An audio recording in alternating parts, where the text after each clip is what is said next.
Alright, guys, welcome to the first Crandor podcast. I'm inducted, going for 99RC here, trying to get poisoned by the tribesmen.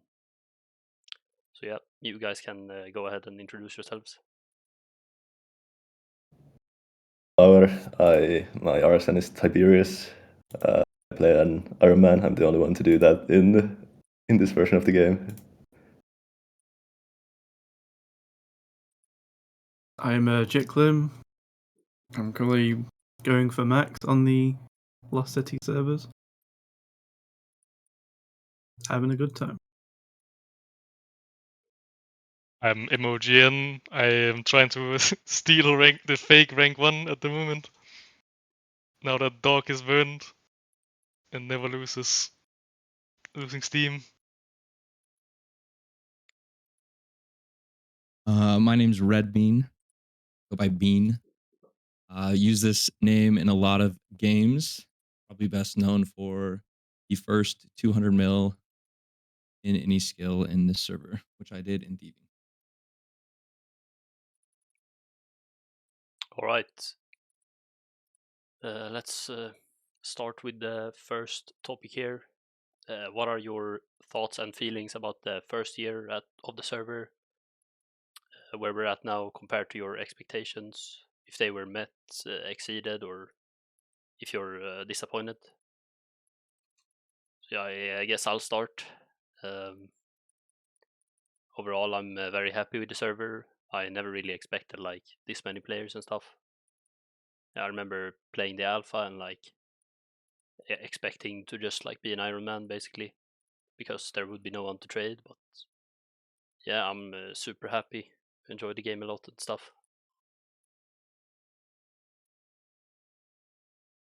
Yeah, same here.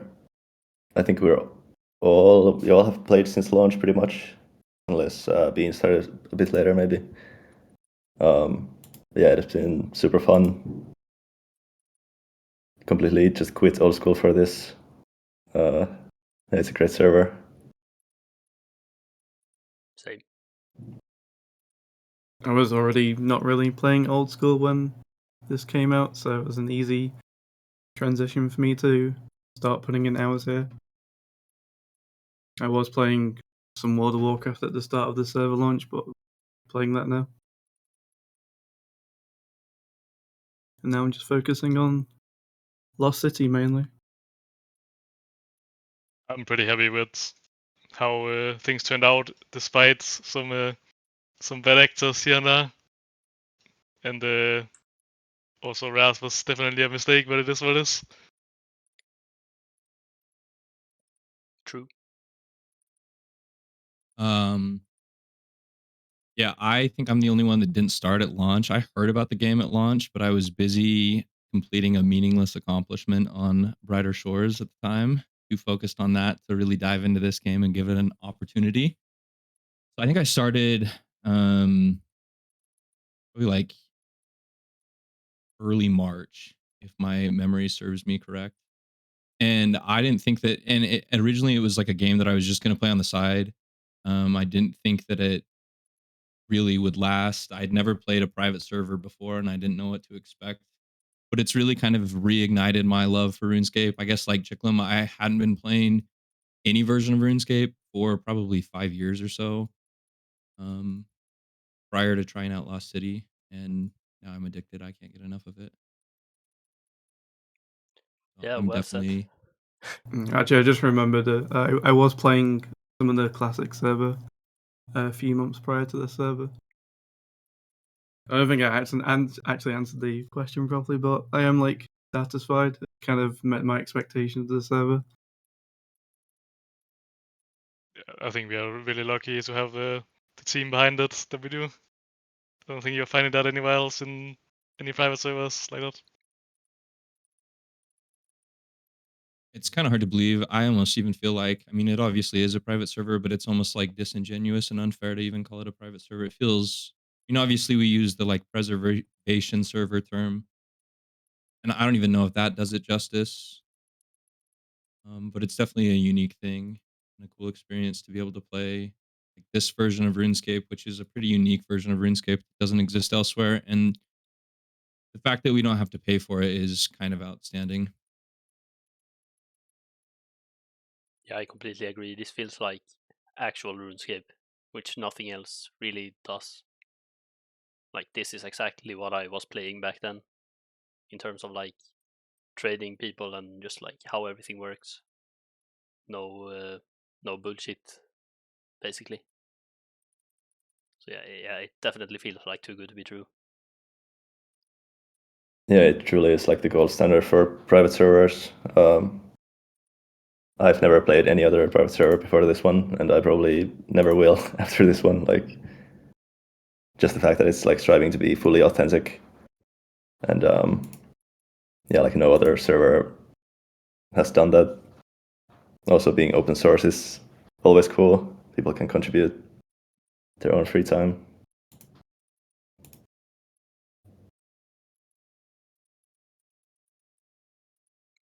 Yeah, I guess, did you guys play other private server? I know Jiklim did, at least.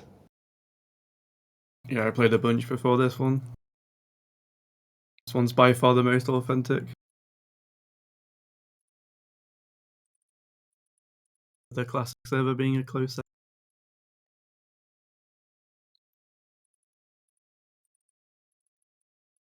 Yeah, we're all obviously happy with it.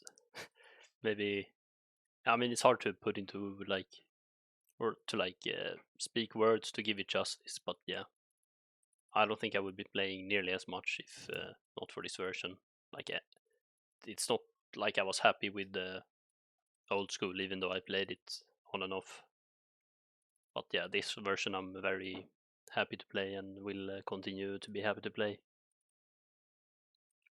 Okay, so should we move on to the second one? Yeah, I was just gonna add that like the numbers speak for themselves. I think we all have like over 2,000 hours on this server so far. Right. Yeah. Maybe we should talk about the hours. Yeah, actually. Maybe we should. Yeah, we can go next. Yeah. Share your favorite free-to-play and or early pay-to-play memory. Yeah, someone else can start with this one. I haven't really thought about one yet, but I'll figure something out. I guess I can go. Just like the first week of the game was absolutely the most fun I've ever had on RuneScape. Well, I guess like back in actual 04 when I was like 6-7 years old. I guess I was having more fun then as a kid, but like as far as like old school goes, like the first week of this server was just so much fun. Everyone in free to play, because the server was only free to play like for the first 2 or so months, I think. So the community was like very tight knit, and there were so many players. Like I think we peaked at like well over 1K, which is insane for a private server. Yeah, like the start of free to play was just in general amazing, and like pay to play launch also. It was good, but like it wasn't as good as the free to play first week for sure.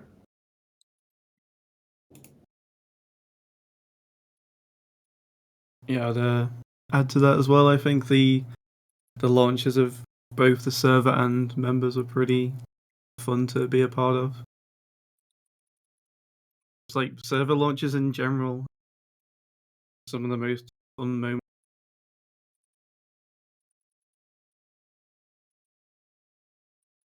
Well, my favorite memory for free to play would be trying to feed Samhaven to first 99 magic, even though it didn't work at all. Still a funny operation with like 3 different people helping out. It's kind of wild. I don't think ever try something like that in RuneScape. Shout out Triscorp. Yeah, shout out. And the good thing about free to play is that people weren't obsessed with rares at that point in time. Everyone was just having fun and grinding away.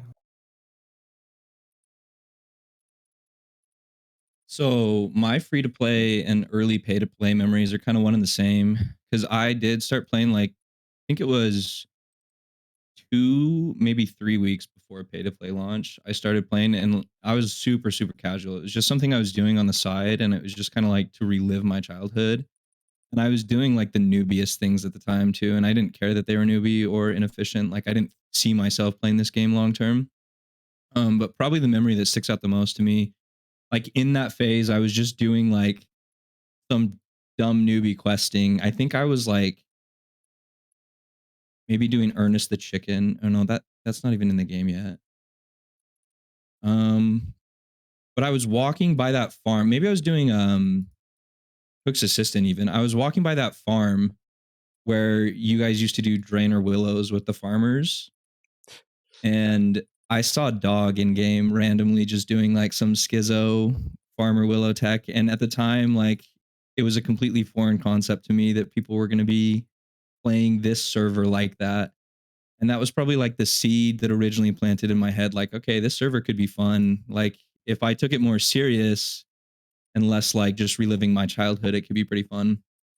So that's probably my favorite memory of like early free to play. And then early pay to play. This is kind of at the point at which I decided, like, I was still finishing up my meaningless accomplishment in Brighter Shores, but I had kind of shifted my focus and this had kind of become my main game. I was focusing on this and I had kind of like realized that there was a little community of people like Crandor here that were taking the game serious and I wanted to kind of be a part of them. And so just like the early rush of thieving that first week that pay to play launched is probably some of my favorite memories. Just like I can't remember exactly where I was, but I was in the top handful of people to 55. And I remember like logging in and out of all the worlds, trying to find where Inducted and Dog were because I didn't want to lure the night myself. And I wanted to like make sure that they had, like, if they had another tech that I wasn't using, I wanted to be like using the same tech. It was just like a very unique time in gaming that I don't think I've experienced that often. Yeah, that was great. That is probably my favorite memory as well. The thieving race. I was talking so much shit in voice. Yeah, I remember Yeah, that. it I really was remember you fun. there. That was really fun. Yeah, so that was before I joined Crandor. So I've heard a lot of the stories since joining, and it's like funny to hear about like logout thieving and stuff. Like that was all stuff that I was naive to, just kind of like playing in the dark by myself, but trying to keep up with you guys. And there was like very much an element of that. Like I remember logging through all the worlds, being like, "What world are they thieving on?" Because I want to see where they're thieving. And you guys were probably logged out at the time because you were stunned. Yeah, but we would have logged back in like half a second later. So I don't know. I think I was doing it in like the northern Arty house or something. Because I remember when Auer, like, he was the true inventor of the logout thieving tech, and I was the first to try it. I mean, it's, if you don't know what it is, it's just like, yeah, you log out when you get stunned basically, and you log back in to avoid the stun timer. But yeah, I was probably doing it in like not in the bank, like in the house where people get 200 mil thieving now. 'Cause that's just where I Yeah, I found the remember night. I checked the bank, I checked the house, and then I remember like from old school, there was a place where people did it in like that house by the church in Arty. So I checked there. I remember running around Arty, checking everywhere and being like, where are these guys thieving? Maybe was it? Are you sure it was like? Because it could have been when we did the gates, right? That would explain why you weren't finding us if it was like pre-55. No, it was post 55. I remember giving up and just being like, okay, I'm going to thieve by myself. Oh no, that sucks. But it's funny to hear that that dog was like the reason you kind of like he kind of made you. I'm sorry. I kind of want to Yeah, add to that because like I saw like a week into free to play, I saw a GIF of Inducted tick manipulating that rat in the ball sack mine in Varrock. It's like, what the fuck? That's crazy. I've never heard anyone talk about it as the balls like mine, but it makes sense. I was like, I didn't actually I couldn't come up with anything to like tick manipulate in this game, and then I saw the fucking short bow tech with the red. It was fucking wild. Yeah, I had a full like plan ready going into launch. Shout out Tanner for basically plotting my entire strategy and showing me that That's a ramp good- method. That's a good segue to the next question. Yeah, I guess the next question, if you could go back in time to the start of the server and change one thing about your progression, what would it be? What is your biggest regret of your account so far? So yeah, I can start. If you don't know, I was smithing early. I was the first to make an adamant axe, and then I ate the wrong meal or something and decided to stop smithing one day randomly, and yeah, that's my biggest regret. I wish I kept smithing, and I wish I just made money and didn't train. Yeah, there's too many things. I guess I wish I saved the woodcutting and fishing for AFK instead of tryharding them in free to play.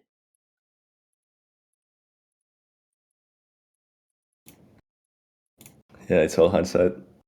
I have no idea what I would change because I made a new account, this one, the Iron Man, like 3 weeks after release, I think. I guess if I could go back, maybe I would start that on day one instead. I don't know. Would you not want to be a main if you could like restart and take maximum advantage of all the strats, like rune crafting runners or 50 GPT heights or cow heights? I mean, I don't know. It would be fun, but I think I'd still prefer playing solo.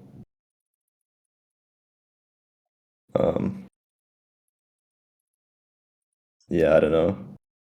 Yeah, like in regards to this account, like I don't think I've made any like massive mistakes, or at least anything that I regret doing. Because obviously, I have to worry about markets. For you guys, it's way different. what about the time when you declined the Santa hat? About rares. No, yeah, I did decline a Santa hat from Passage when he was doing the Santa hat events because that's in the spirit of the game mode. Yeah, it's With funny you, how Mogn. I don't. it's funny how you like get to decide what's in the spirit of the game mode. But yeah, I guess Yeah, it's so good. if you don't trade anyone ever, I guess that's fine. Yeah, it's not like it really I don't know matters. if I've ever asked, Just thought it would be funny. and it might be helpful for the viewers, but like, what was your decision? What was your reasoning for creating a new account and becoming an Iron Man? Was it just like a more interesting way to play the game? Well, kinda. Like before this account, like in old school, I was playing a level 3 UIM, which again was like a snowflake account. I really like making like unique accounts because then I have to like actually use my brain and figure out stuff. I can't just like copy metas. But in this game, like even playing a main is really good because it's like so complicated. You have to think about the markets and factor in future updates, and like playing a main, you also have to use your brain a lot in this game. But I guess it was just the stress of like having to, because that was like the first 3 weeks, having to like, I guess I felt like obligated to play more and like try to take advantage of like the markets as much as possible, because like obviously the player base will go down eventually and items go up in price, and that just cost me like too much extra stress. Like I truly love this game. We'll talk about that later with the other question, but yeah, I just felt like having like extra stress just ruined the experience for me. and I love playing Iron Man anyway, so I've done that like for the past 6 or 7 years at least in old school, so just felt kind of natural. And also Iron Man in this game is so much better than in old school. Yeah, I guess that's about it. Yeah, that's cool. I agree with a lot of the things you said. I have found myself being jealous of that decision at different points, but I also enjoy the main style because, like you said, I think it is kind of like a main in itself is kind of like a snowflake account or comparable to a snowflake account on OSRS. Because sure, there's metas and things, and there's PHP skilling rates and whatnot, but not everybody's going to be able to follow that or wants to follow that or can follow that. And metas are kind of what you make them in this game, which is very unique and cool. I think as a main account, my probably biggest regret in terms of like enabling account progression is making better use of my rares instead of just letting them sit in the bank. Could have sold a mask for about the same price as it is now when they were first dropping, and then try and build up to a party hat. But instead, I just sat on the mask for whatever reason. I didn't think to like use it to be like part of an investment into something bigger. And as for like count progression in terms of like skill order I trained, probably would have been beneficial to hop on the mining and smithing train early on instead of being a total level focused player. Well, I have a lot of regret in this game. It's absolutely, I don't know what the fuck went wrong with me after week 1 in free to play, but I could have for sure been 91 RC before members. I fumbled it so unbelievably hard. And even in members, or even at the absolute end of free to play, I decided to screw myself over even more by getting above 46 combat. Even though I knew about left Legali knights. So I basically fucked up every single chance I had. At least you have the moral high ground of being a right clicker. Yeah. Yeah, that's it. I am rank 2 right click thieving, which is the only thieving rank that matters. It's the us right clickers, me and Dog. What about me? You did most of it with left click, so it doesn't count. I don't know, man. I feel like I earned my spot as a right clicker. I right clicked my thieving, and I don't think I really complained about it because I'm not a mobile player. I don't know, I seem to remember that you took a 3-month break right after getting above 46 combat. No, that is not true at all. Fucking hilarious though. But yeah, I regret not sticking to room crafting. I had somehow convinced myself that it was worth it to mine coal for like half the time in free to play.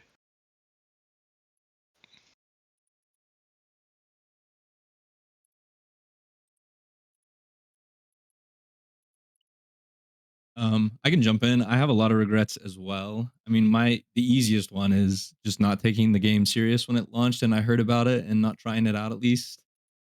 So being late to the party is like an easy regret, but probably my next biggest regret is I spent all my thieving money on smithing materials, thinking that I could use smithing to fund future Bibles. And that was just like a severe oversight. I wish I would have put my thieving money into Rune Essence in hindsight. I was able to get the smithing level to do rune smithing, but there is absolutely no money in rune smithing. And so I basically just spent all my thieving money on kind of like a worthless Bible that doesn't really profit me anything. Yeah, that reminds me, the best investment we could have made going into members was Limpwort Roots. I had this conversation with Pascal today. It was like the biggest return on Totally. investment. Yeah, I totally ran about them like 100 times.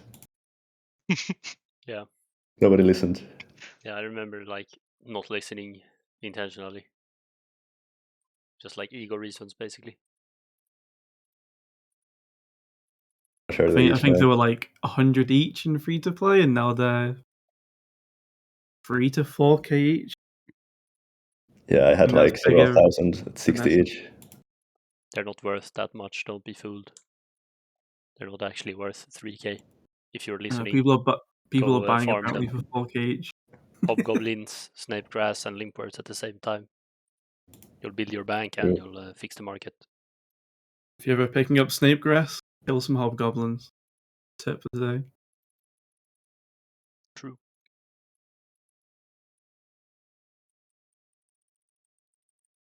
Yeah, I mean, I'm sure there's infinite regrets, like in terms of the markets and rares. Like, it's not really something you can like foresee anyway, so it's kind of pointless to worry about that stuff. Yeah, I don't know. The markets do add a ton of stress, and I just don't like to think about it a lot of the time. So I don't engage in the markets as much as I probably should. And in and of that itself, that's probably a regret too. Same, yeah. I regret I regret being so bad at like investing in the market. Yeah, I don't know. Even if I regret it, I don't think I can just like get better at it overnight. But some people are like, their accounts are like basically carried by their investing skills, and it's yeah, not to be underrated how like good being able to use the market efficiently can be.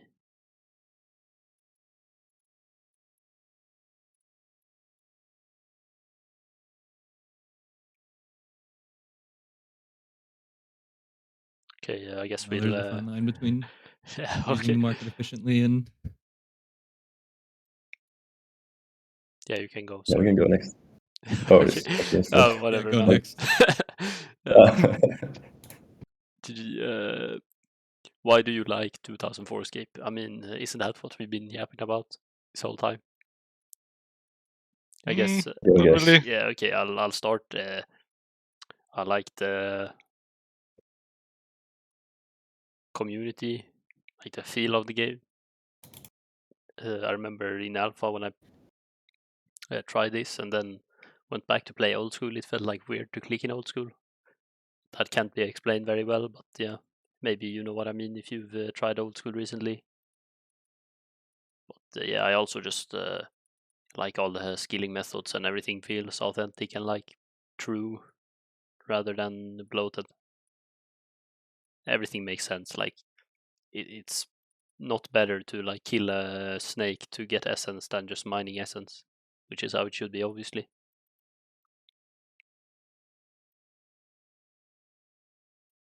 Yeah, since we're all skillers, like skilling is really relevant in this game. Like for resources, it's so different from old school, where PVM like carries the resource markets pretty heavily. But yeah, just like the clicking in this game and the raw old school feel of it, it's very clunky at times, but it's very consistent. Like for example, with the graphics, like it was all designed by the same handful of people.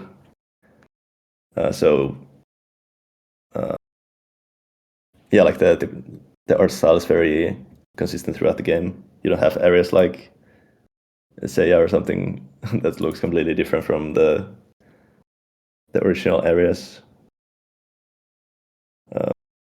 And like 04 is pretty much the only year where that is the case, because in 05 they add a lot of graphical updates and the game starts to look very different. And they're all downgrades pretty much. But yeah, the skilling methods are cool, and yeah, it's truly like an old school experience. I think one main thing about 2004scape is that it's run by, like Pizzazz and Co. It's not run by a business trying to make a profit, so things are a lot more I don't know what the word is, but like, there's always been like a underlying thought that like bots are kept around in order to make more profits in old school, whereas there's no real reason to do that in an open source project. Actually, like enforce the rules that we have. It's a lot more truthful, I guess, in the operation. Yeah, to add to that, one of the things I really like about this game is when you talk to someone, they actually respond in this game, because they're not either a bot or have been AFK for 20 minutes without logging out. Or on mobile, even on mobile, you are like paying more attention to this game, so you will probably respond. So it feels more alive, even though there's less players, obviously. I logged into old school yesterday, and the first thing I saw was a train of runecrafting bots in Ezreal rank. It reminded me how nice it is to not have bots everywhere. And shout out to the skilling methods in this game. They are hilarious, like gnome thieving while fletching to get king worms. The most valuable resource in the game. If you know, you know.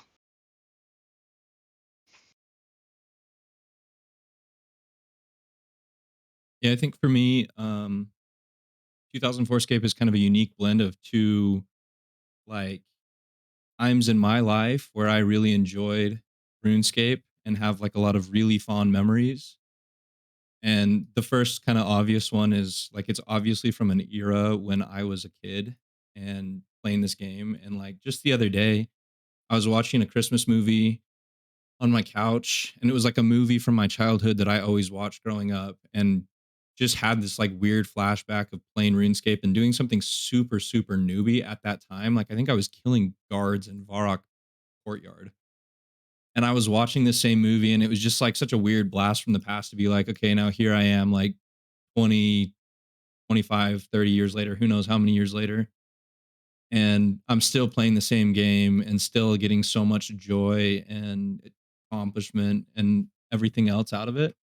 But then the other kind of time of my life that it brings a lot of fond memories back to is kind of like early OSRS. When OSRS was just released, I kind of dove into that game and played it a whole lot, but it was unfortunately at the time that I was starting my college or university studies, and so I didn't really have like enough time to commit to see like how far I could push the envelope as far as like skilling competitions and records and things like that, because I've always kind of been a skiller and had an affinity for skilling. And I think this game has kind of recently captured a lot of that nostalgia for me as well. And I think a lot of that is a credit to the community, and a huge shout out to the people like Anders and the EHP Council that have been working on the Lostcitylabs. But I think like as um, flawed as EHP can be, and that's a question that we'll touch on a little bit later, I think it is cool to have it in the game because I just have a lot of fond memories of playing like early 2000, not even 2004scape, what am I saying?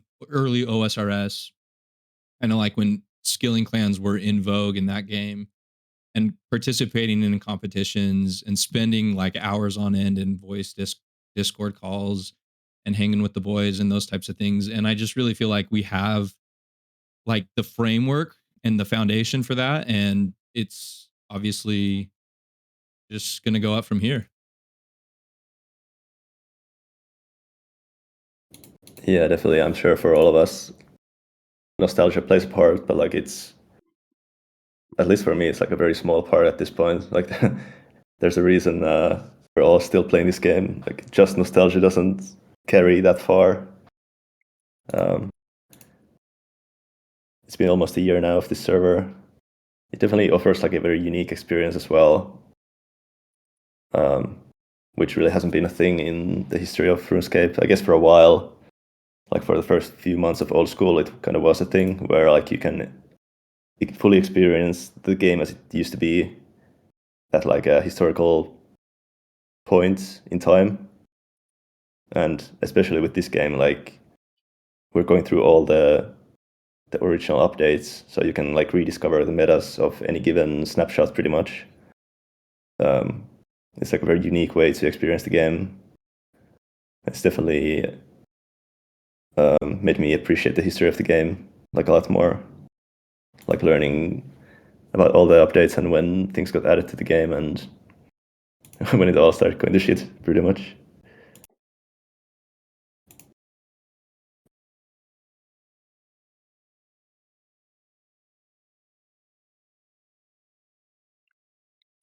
Yeah, I agree with basically everything being said. It was very well said. Yeah, it is. It's hard to explain how. I mean, yeah, Bean already did it, but yeah, I just wanted to say I agree. I guess. Does anyone else wanna jump in?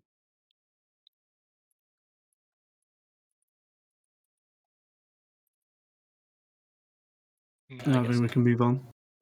I think the only thing I would say applies to next question, anyways. Yeah, I mean, okay. What's the biggest skilling difference?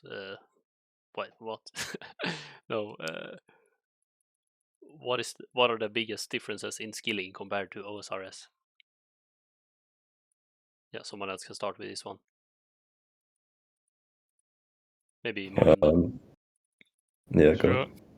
I mean, the biggest one for me is definitely like runecrafting not having abyss. But I mean, yeah, it's still very cool to train though. Maybe even more enjoyable to train, even though it's expensive. I absolutely love how thieving works in this game. It is hilarious to get to multi-skill while thieving, especially how many different ones you can do. I also I guess the iron cult is becoming is also hilarious. There's so many people focused on just mining iron, and I keep finding new methods to save like a tick here and there, and it feels like it actually makes a difference. So it's pretty cool.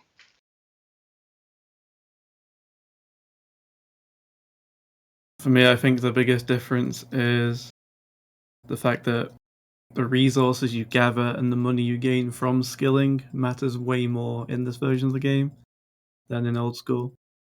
In old school, most skilling methods are just trumped by, Zora being in the game or whatever boss drops a resource. A lot of Ironmen like that, but if you're more inclined to skill rather than PVM, then you're just at a disadvantage. That's not the case in 04. So that's what I like about 04 the most.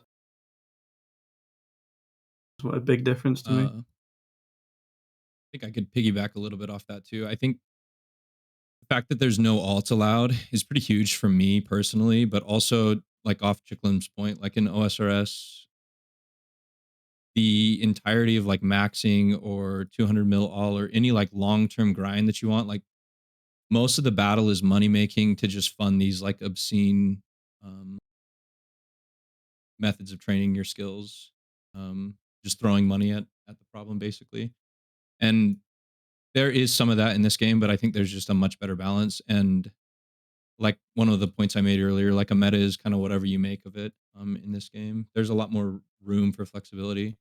But I think my original answer to this question and what I'll touch on a little bit is the thing that I like the most is just like the general erosion of, I don't even know how I'd classify it as, but like the like slippery slope that they went on of adding quality of life to this game has just gone so far downhill that OSRS doesn't even feel like RuneScape to me anymore. And Inducted kind of touched on it a little bit. Like there's something about like the movements feel like way more smooth and almost like too smooth in OSRS. but also there's like a plugin for everything. There is like a way to alleviate any sort of clicking. You can shift, click, drop, like all these things. I can't even kind of put it all into one category, but I guess that would just be like my answer. Like this game feels much more, and all methods of skilling feel much more like what RuneScape feels like it should be to me in my brain than like OSRS, which just feels like, I don't know, like a lot of slop these days. Yeah, slop. That's the word I really wanted you to say. Yeah, it's I guess like from like the mechanical standpoint, like clicking in old school is very consistent. Like when you click somewhere, like there rarely is any dead clicks, and like there's so many plugins that you can like mark tiles, and like you don't even need to shift click drop. You can just menu enter swap. Everything is just left clicking, which is not necessarily a bad thing. Like there's some cool skilling content in that game, but in this game, like you have to right click a lot, and there's no like even resizable doesn't exist. So if you have to move your mouse a lot, you have old mechanics like back walking and no make X for pretty much like any skilling in this version anyway. So you actually have to move your mouse a lot, and a lot of things you take for granted in old school, like anti-drag, for example, makes clicking so much easier. Like you don't realize how bad you are at the game until you play this and try to like use items quickly. The anti-drags does like so much of the heavy lifting there. Yeah, it's like way more raw and clunky in this game, but I love it. Yeah, those are good words to describe it, but to me, it just feels like way more authentic to what RuneScape always is and has been to me. And I just feel like they've gone so far away from that by like stripping back that raw and clunkiness in OSRS. And like you Yeah, said, it is absolutely. cool that like you can do some crazy things in OSRS with the like just left clicking everything in your inventory, and it uses that item, it drops this item, but it's also kind of just brain dead.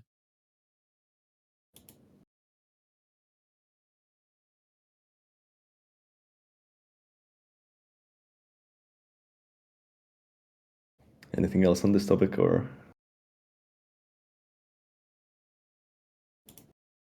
should we move on?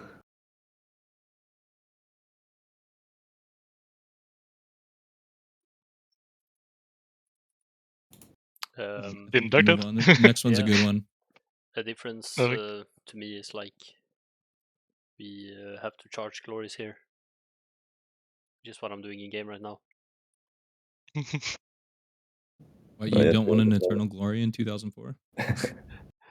Yeah. Yeah. Next question, I guess. Oh yeah, this is a big one. Future updates. How does the next update affect skilling and economy? Yeah, I don't need to name all the things. We can like go through them naturally, I guess. Actually, can I add something to the previous question real quick here? Yeah, go ahead. Yeah. The biggest difference actually is the community. Like in this game, everyone just like is in love with the game and skilling, especially in the skilling community. Like everyone's just so hyped about the game. It's so cool. Like in old school, for the past like 10 years, at least, everyone's just been like fucking doomer pilled, just complaining about the game nonstop. It's so cool to like have everyone play the same game and be enthusiastic about it. That's like the biggest difference for me, probably. But yeah. Yeah, that's actually a really good point. The doomer of like the updates, it's nice that the updates are scripted. We all know what we're signing up for here. But also the division in the community of like PVM versus skilling. I think what you said is true here as well. Like everybody's a little bit more skilling inclined here. And so I just feel like skillers get shit on in OSRS, which is so unfortunate. Yeah, that is a very good point too. I noticed that even the people that are like maybe more like PVM inclined, when when they actually have a reason to skill, they're actually quite good at it, and they like put in the hours. Like you could see the like, no offense right now, but you could see like the biggest randoms with like 90+ mining, which is like something PVMers bitch about in old school, when you can literally just AFK the whole skill. So yeah, like I think when it is rewarding and it like actually is worth it, people don't hate it. They complain about like the activity itself of like clicking a rock or a fishing spot, but yeah, when the whole game isn't a complete mess, and it's actually worth doing and fun to do because of like how different the game is, I think a lot of people like do like it, even though they would if they even though if they played old school, they would have been the ones to like complain about it and stuff. So yeah, I agree. Shout out Pascal. True, yeah. Yeah, to add on about the community difference, I can count on one hand how many people I've had to report. That goes to show there's not been too many bad actors around. Yep.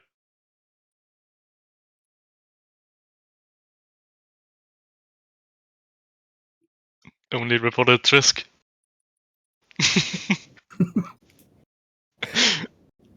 I reported a guy on day 1 for multi-logging and I got him banned. Shout out Horvik. Beast.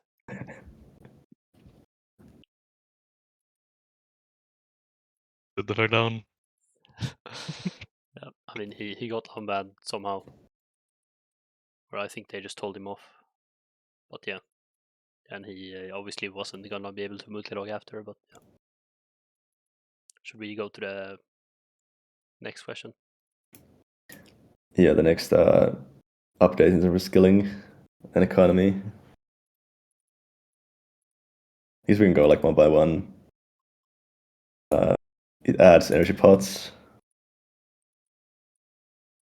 which is gonna be nice. Yeah. Is it gonna be worth it, you think? At a lot of places, considering the cost and stuff. This I can't Iron really Man speak doesn't like for that question. yeah. Yeah. Yeah, for me, it's obviously worth, but I have to think about the money aspect of it. Yeah, it's gonna add like a very interesting layer on skilling, because there's a lot of skilling where you benefit from having like more run energy, and then you have to like, because there's not going to be an infinite supply of them, you have to like kind of make compromises and like figure out what's the best method to use them at, and like if it's even worth it considering the price.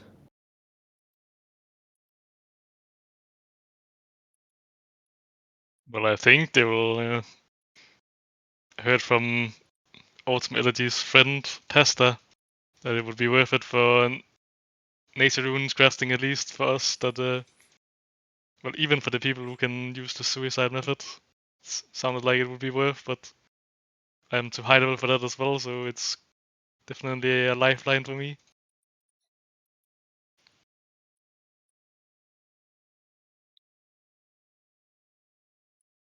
Yeah. I really hope it's good for rune crafting, and agility it's obviously gonna be good at. That's the most obvious one. I really hope it will be worth it here, because I'm tired of this method. Tired of like relogging all the time when I'm not like 100% focused and stuff. But it is pretty fun though at the same time. So yeah, I don't really mind either way, but I think they will be very good in a lot of places, even the non-super energies, like the normal ones.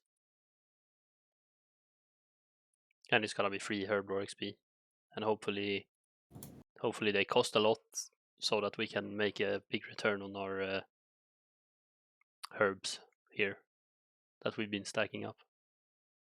Surely. I'm sure we can make the potions expensive, so then we can get some cheap Herblore XP maybe if we end up having too many energy pots somehow. It's kind of sad that it's kind of like an end of No, an it's era. Like the RC method Inductor is doing is so fucking schizo, and there are so many methods, like schizo methods in this game that you have to like figure out because there's no like, yeah, like it's a simple game, but there's so much depth to skilling. It's so funny. So you come up with these like insanely schizo methods. It's still probably gonna be worth doing even after energy pots, but yeah. I guess that's kind of on the previous question. Like, why do you like 2004scape? There's so many crazy methods. Yeah, we But just yeah. can't glaze it enough. Yeah, true. There's I don't know. also It's kind of a yeah, go double-edged sword. Like, if they're expensive, we all earn a lot from our invested herbs, and but if it's expensive, then it might not be worth using. I don't know. This might be cope, but part of me wants them to not be worth using, and maybe I'm biased because I have an account that's kind of cracked with that suicide method. But I don't know. Maybe the Iron Man in me doesn't want to have to deal with like acquiring another resource just to efficiently do my skill. It just becomes yet another like dueling ring rune essence, something that I have to have stacks of in the bank and set money aside for, and then interact with the marketplace as well. So it'll be interesting to see how it plays out. I hope there's optionality. I guess the biggest thing. One good thing at least is that the energy stall methods we have help with the energy pot situation. We won't be using as many as one might expect. Do You think mean king the worms will spell be methods we used to have? Used to have and currently have. Yeah, like these current ones are still gonna be used, right? Like, will king worms lose their prevalence? No. Never. Will the king worms be dethroned by the potion? Or shout out Absolutely King not. Worms. Yeah, there's That's too also good. Law Alter and the dueling ring change with the next update. Any thoughts? Yeah, I'm gonna go against my previous word and say that I actually like the dueling ring change because it's authentic. I'm pretty sick of like abusing something inauthentic for like thousands of hours and then have it be nerfed. I would like it to just be correct at the start. Obviously, that won't happen. Like, I'm not mad at anyone for like not bringing it into the game, but yeah, I think it's a good thing. And I don't think it's like a big deal at all to click the chat box personally. Yeah, it's fine, but it's definitely it's gonna be more noticeable when you're doing fire runes. Yeah, 1 tick per lap. Yep. Confirmed. It's gonna change everything. I guess it kind of adds a later skill. Kind of, sort of. I don't know. Really. I don't know. I think I kind of echo what Inducted is saying. And like at the end of the day, it is good that we're getting the true authentic behavior. And that probably trumps everything and should just be the end of the story. But personally, if I want to cry for a little bit, it does suck that like I've developed this muscle memory that now has to be undone a little bit to some extent or redone to some extent. And that's not the end of the world by any means. Like it'll be quick. But I definitely do like the flow that is fire rune crafting. Like I didn't think that I would enjoy this more than like lava rune crafting in OSRS, for example, but I for sure do just because of like the simplicity of the cycle.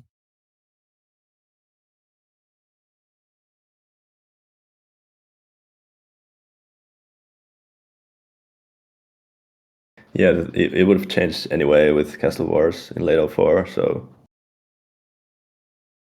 it's not really a big deal. That's true, but so now we're gonna have two changes, right? So you're gonna have, I mean, and it's the smallest thing. This is maybe not even worth complaining about, but like the click box is gonna be in one spot with this new Yeah, change, and yeah. then when we get Castle Wars, it's going to be in a different spot, right? So it's like you're going Yeah, to have slightly probably different. 2 moments of having to rewire your muscle memory, which like I had already planned for in my head. So I guess that's what I'm really complaining about is there's like an unplanned Yep. event here. That's why you abuse screen markers. I'm releasing my screen marker program soon. $5 to anyone that wants it. I have Written by conflicting thoughts ChatGPT. about that because part of that to me is like the old school feel. Like having no programs like that is kind of nice. It makes me feel like the way the game was, and that's like the very first step of what like RuneLite and OS Buddy and those things were screen markers. Yeah. It's a slippery slope. Exactly, but there's nothing really wrong with it. It's just a slippery. Yeah. Does your screen marker program also come with a crypto coin miner as well? I'm not that smart, unfortunately. But yeah, I do agree. Like, I mean, I understand it, but at the same time, like, people were like, okay, maybe this is cope, but at least like some of the top pagers were using screen markers and like mouse keys and stuff. Not in 2004 maybe, but at least in like 2006 and 7. So yeah, that's Yeah, for sure. that's how I justify the use of it. Honestly, I don't really Yeah, I care have about like old school feel as much as I do like the high scores. So yeah, that is the most important thing is like gaining XP competitively for me, I guess. But I totally get people not wanting to use them, obviously. Yeah, there's obviously nothing wrong with using them, and they make the gameplay more consistent. Personally, I just don't like the way they look at all. It just makes the game like reminds me of tile markers way too much, having like boxes on the screen. Yeah, that's how I feel Yeah, about it, and I have nothing wrong with it personally. I think it comes down to personal preference, like you said. Like if you're more motivated by the high scores, of course you're going to do everything that you can, and I'm not going to judge you for it. It just makes me feel like I'm playing old school if I'm using them, and then kind of to Auer's point earlier, like they feel like training wheels to me a little bit, where like I can develop the kind of like body clicks, you know, if I don't have them, but if I do have them, then it's like making it more consistent on my brain, and I don't just develop this muscle memory.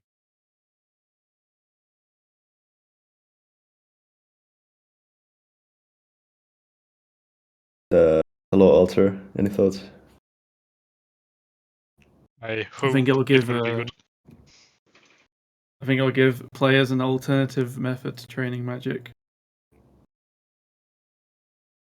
Because law runes right now are pretty much priced by like not too many of them. People aren't really buying them from shops anymore, so the only method that they're going to really come into the game is going to be from the altar, and people might do that. I think it's faster than nature altar, if I'm not mistaken. Yeah, it should be slightly faster. But you lose People money. want to do like the fastest possible method that isn't as expensive as Herblore and Prayer. An option to do that. Yeah, it's definitely worth it if you mind your own S as well. I think. And it's just a cool altar. Yeah, Intrana is amazing. Do you think we will see the noobs running law runes on day one? I'm wondering if I should like put my samurai robes on, as the crafters used to do That's back in the day. Maybe that's I can secret snipe like Discord. 200k runecraft XP. No, I The think S-Runner. runecrafting it will be trash, sadly. It's a very cool method, but I don't like if it's any good, then the loss will just drop and it's gonna be basically the same as fires in terms of profit.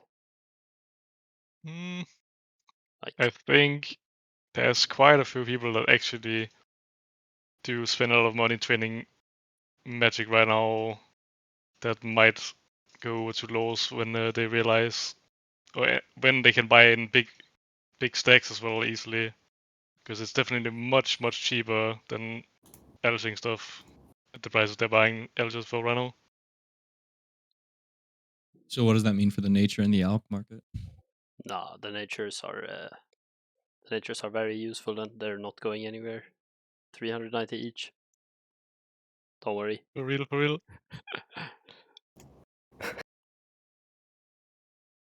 Don't even. I mean, Well, I mean, say superheat's that, always man. going to be a thing. yeah, I mean, superheat is always going to be the best way to train Magic. Don't tell anyone though. Well, and superheat's also going to be the best way to train smithing too, right? Because blast furnace is never going to be useful in this server. Yeah. And it's 2 extra ticks to just make it in a furnace versus superheat. So in my brain, natures will always have a use. Yeah, for sure.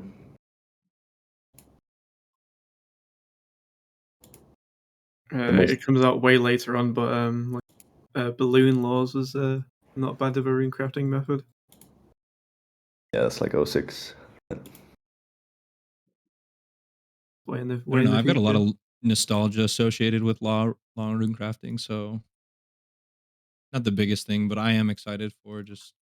I mean, I hope there's noobs running that first week just for the pure like experience of seeing that all again. People Yep. just flooding off the boat in Atrena. I don't like. I'm one of the people who never ever even thought about lore crafting back in the day. Like, I just didn't know about it somehow. So I didn't even make a lore room before old school. But when I heard of this server, like one of my first goals was gonna be like get the level to make lore runes before I realized, of course, that it's not out on release. But that was like the thing I wanted to do originally.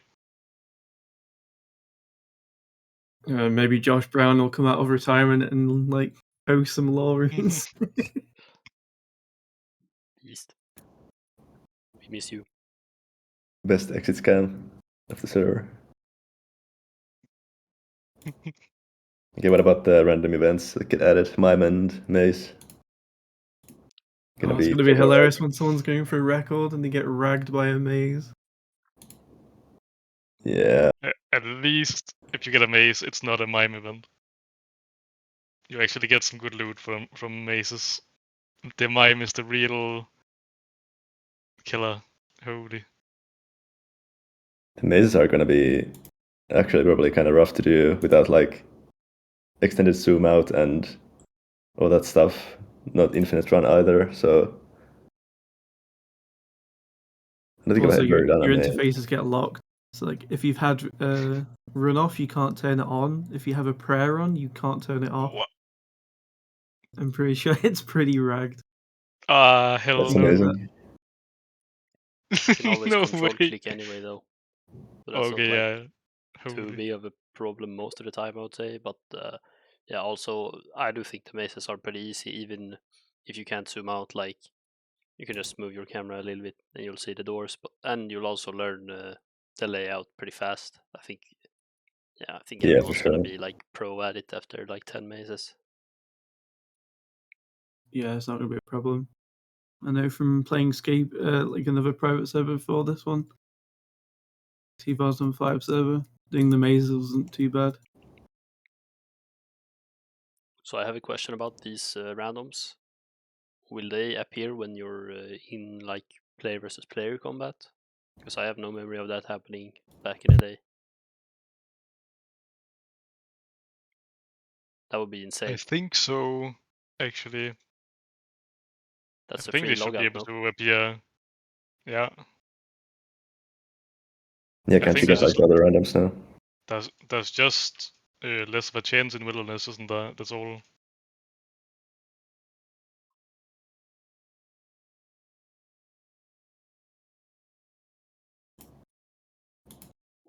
I'm gloves though.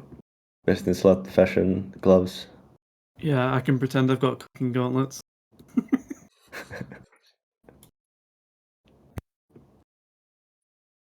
Outfit is gonna look sick. Is it though? Of course it is. Does the mask keep my hair in this? I hope so. What hair? Yeah, bro.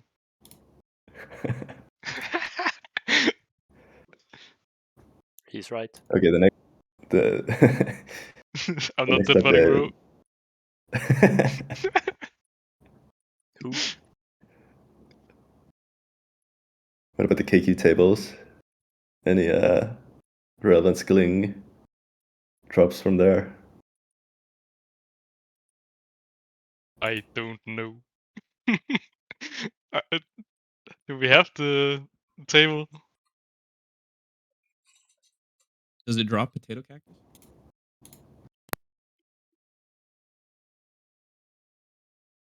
I Probably, think yeah. so. Wait, does it?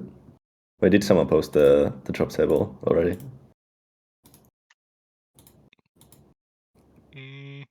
I don't think I've seen it at least. Yeah, I know they turbo buffed it in old school. Yeah, Played like several times. Does it drop like any Wines of Zamorak in this? I heard a rumor that they're unnoted Vines of Zamorak. That's based. yeah.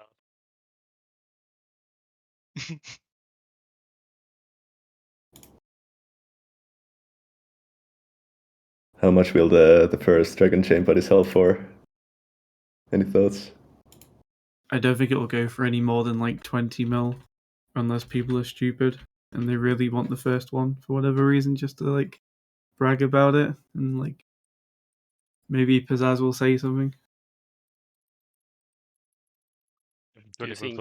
Say that about the whoever gets the drop, not who buys it. If that's the case, I mean, I think they are like. I think when people realize how insanely one shot this boss is gonna get by the fucking cannons, surely they're not gonna pay like 20 mil for this. There's no way. It's just gonna get annihilated instantly and sworn. Yeah, who would even like be interested in using it? Is my question. Me. It's piss at FOS. That's crazy. Chat.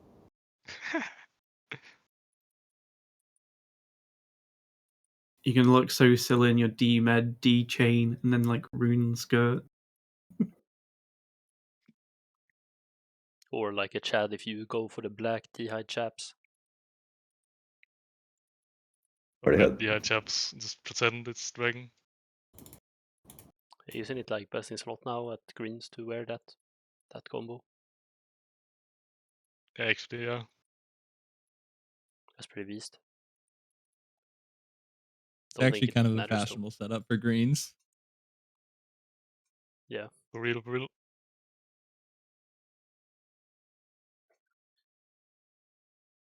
KQ will drop a lava battle staff. It's also new to the game. Next update. That one is that's Minimal epic, use man. case there. How about you tell us where you're gonna use it, Jiklim? Well, the only use I came up with is if you're in a PKing situation and you have lots of runes in your inventory. For example, you want to cast Charge, Flames of Zamorak, and Entangle all at once. If you equip a Lava Battle Staff, that will save you an inventory slot. That's the use I came up with. But you need the God Staff to cast the Flames of Zamorak. I don't know. I don't think there's actually use there, now that I think about it. No, I don't think so either, bro. Oh, let him cook. I got a use case for them actually. So let's say you're buying out battle staves. You want to go between Varrock and Watchtower. Watchtower? Yeah. That's a beast method. Okay. Holy. So you want to teleport to both of them to buy out the shops. True. Yeah, that's the best place for it. Yeah, it's fucking useless. Yeah, I Sucks. tried looking at an old KQ drop table, and apparently one of the drops is 20 noted wines of Zamorak. Oh, they're noted. Okay. Nice.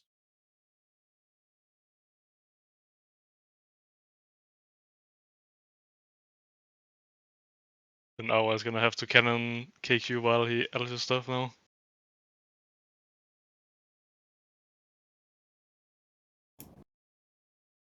Yeah, we'll see about that.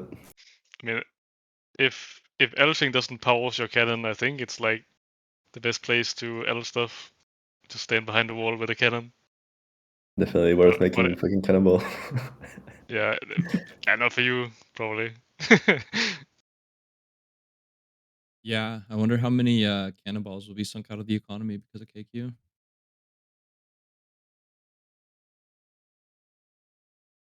Not enough. There's so many rats that have cannonballs.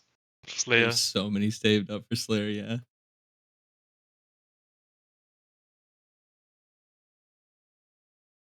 Good segue to the next topic. Another new item that does come into the game, I think, the granite shield. And the climbing boots. Best in slot. And Yeah. the climbing boots, yeah. True.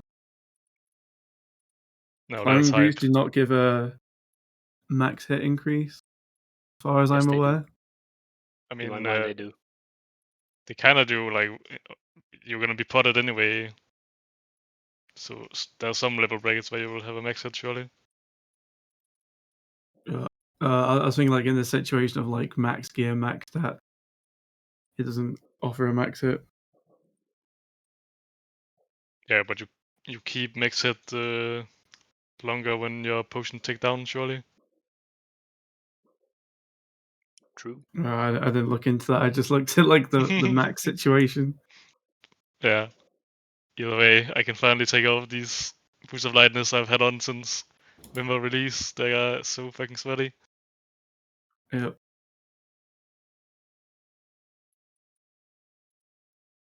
Yeah, fun fact, the next update also adds chompy hats. Just figured that was worth mentioning. Just putting that out there. Yeah, I Perfectly know. done. You guys been prepping for the chompy hats? I know Yeah. there's a guy who has. I saw someone tell me they had 1,400 kills. I wonder if anyone has more than that. Oh yeah, I Wait, did see it on the 1.4K forum. Someone else is kills? killing. Really? Yeah, someone told me that. I forgot who it was. Holy. Is that guy insane? Yeah. Surely no one has more than that. They would have to be like Maybe dead Turbo body or Virgin. someone, yeah. Some insane player. Yeah. Or PK maybe. Who? Yeah, there was a guy who got 4K, but he decided to automate some thieving. I heard and got banned. Yeah, that was unfortunate. Didn't you do Chompy's 299 range hour? Yeah, I actually did. That's a true story. Holy. What's the XP per hour? Per hour? That's redacted Crandor tech. We'll be talking about it publicly here. So as a 4K Andy, do you have any like tips for people that are looking to get their Chompy hats done? Like tick saves or something you could spill here? You should buy the arrows from Pasca and Mogn. You definitely don't want I'm not to. selling. Oh, okay. These From are Pasca mine. then. That's the best tip Pesca I has can the give best arrows. you. Yeah.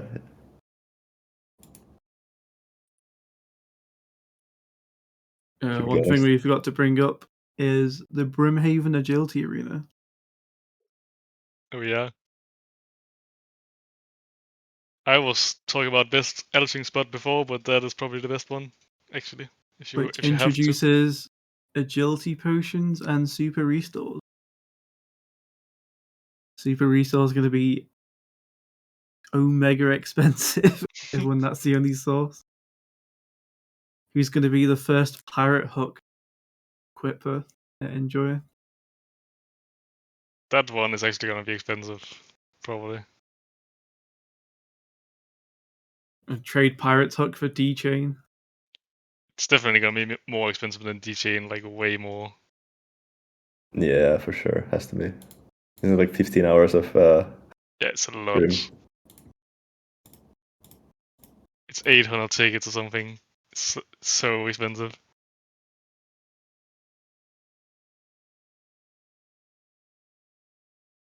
Yeah, sadly, it's all gonna be pretty dead content. I guess for the people who don't wanna die in wieldy, they can do that.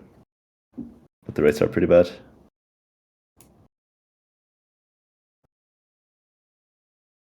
Why are they so bad? Auer, tell us. Only Jiklim can get good rates there. Shout out Jiklim.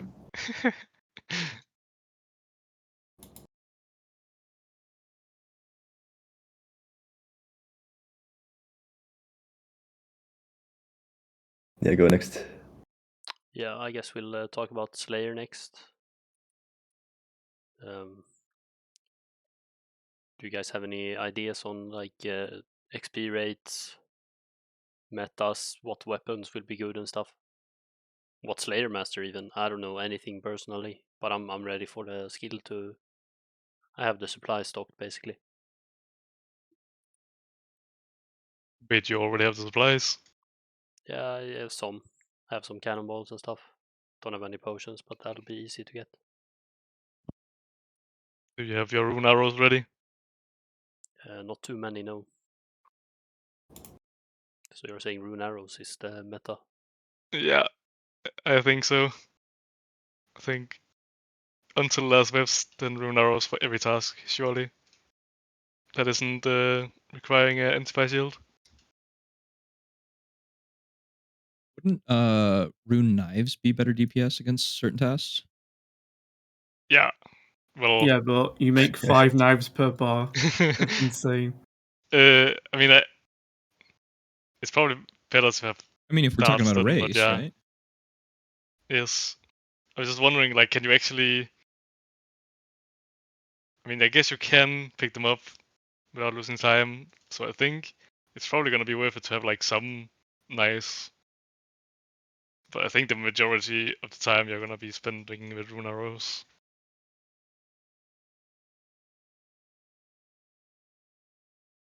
But it would be nice to have knives for like stuff like hellhounds if that's a task or some of the higher HP mobs. Yeah, no matter what, it's gonna be really slow and grindy. Do we have skips on release or not?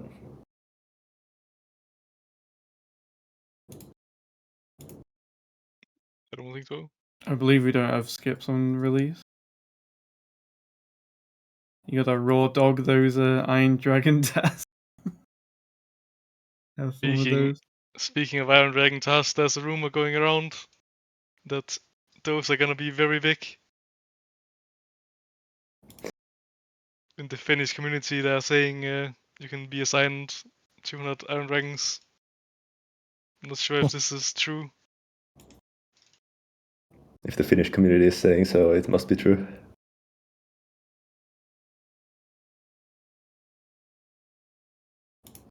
But They know then what they're talking about. I would suggest noobs to stock up on Slayer Dart runes.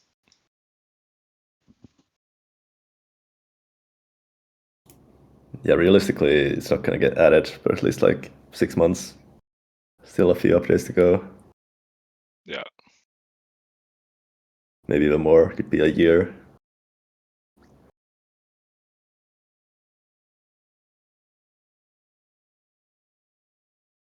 But yeah, it's gonna be hype when it releases. Definitely the biggest like skilling related updates. Yep. In the future. I am somewhat excited for it. I would say Slayer is my least favorite skill in OSRS. and was always the one that I would like put off on any accounts that I maxed or anything like that.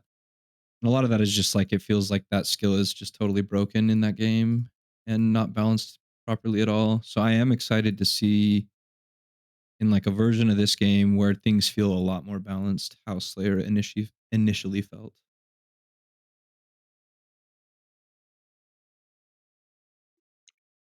Yeah, I think it's gonna be very fun.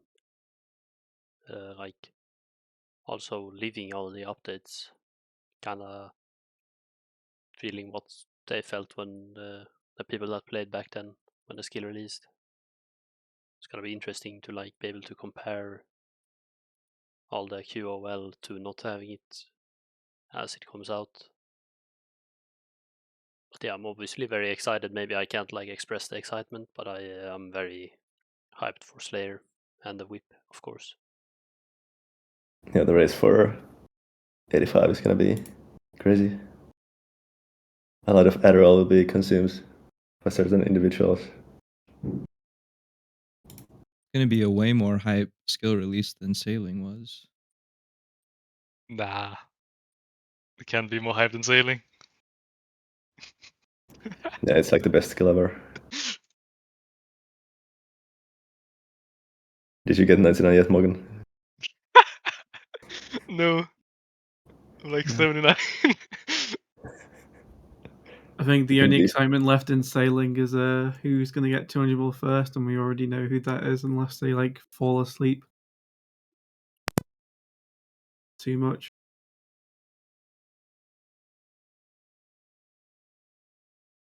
Congrats on Fast 07 first 200 mil Sailing. That wouldn't be too quick. I remember saying, congrats, dog. First 200 mil fishing, and now he's burned. He hasn't logged in for like 2 days, bro. I don't think he's burned. I think he's Have just you seen his celebrating. week? He's celebrating his No, first 200 mil fishing. Nah, he's gonna be the first for sure. No doubt about it. There's no way he'd let a lobster fisher win. Nah, sure not.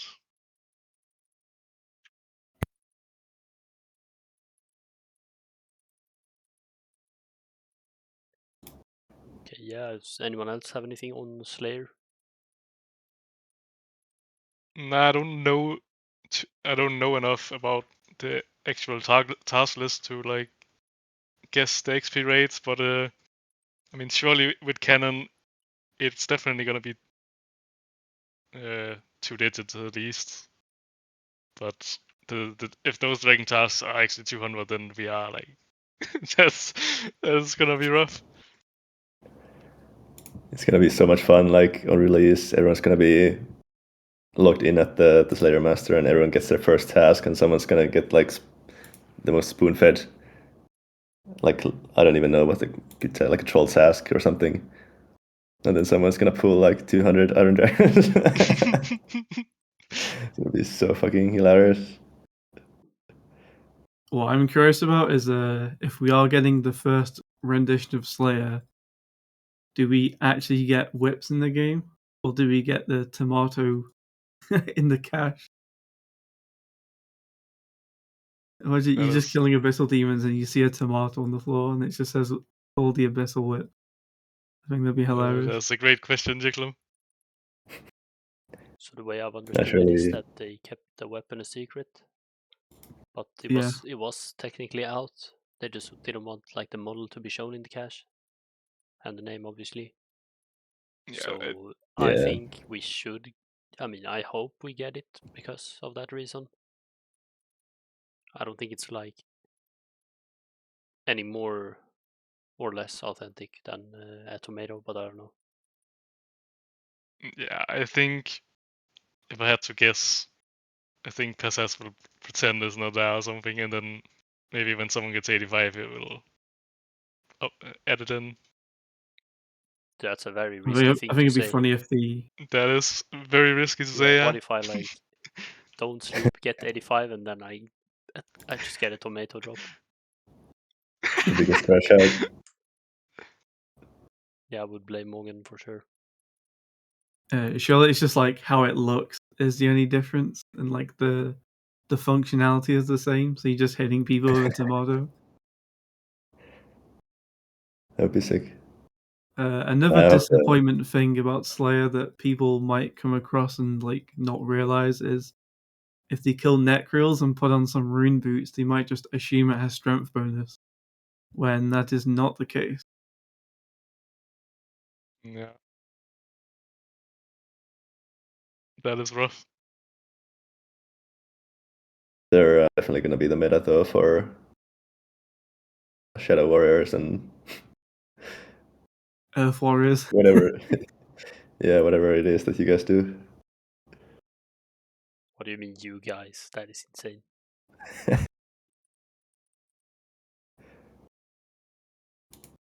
also gonna be Biff's fashion in some scenarios.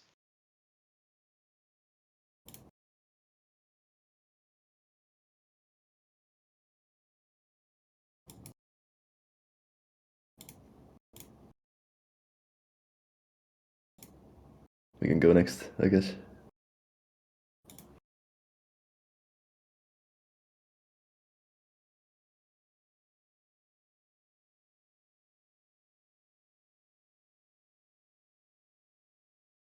Yeah, sorry, I had like fireworks behind me going crazy. What are your current 2004scape or 2026 goals? Goals for 2026, I guess.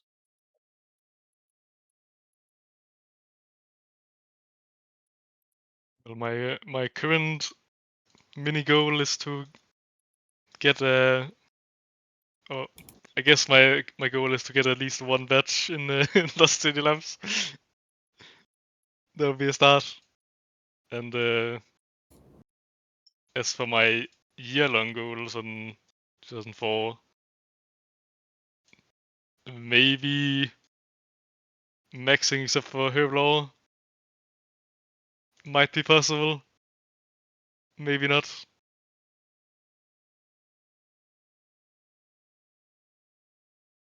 Interesting. So you don't think you'll be maxed at the end of 2026? I think it might not be possible because of Slayer as well. Yeah, I can share my goals then, I guess. I hope I can max before 2026, and that would be that is a dream for sure.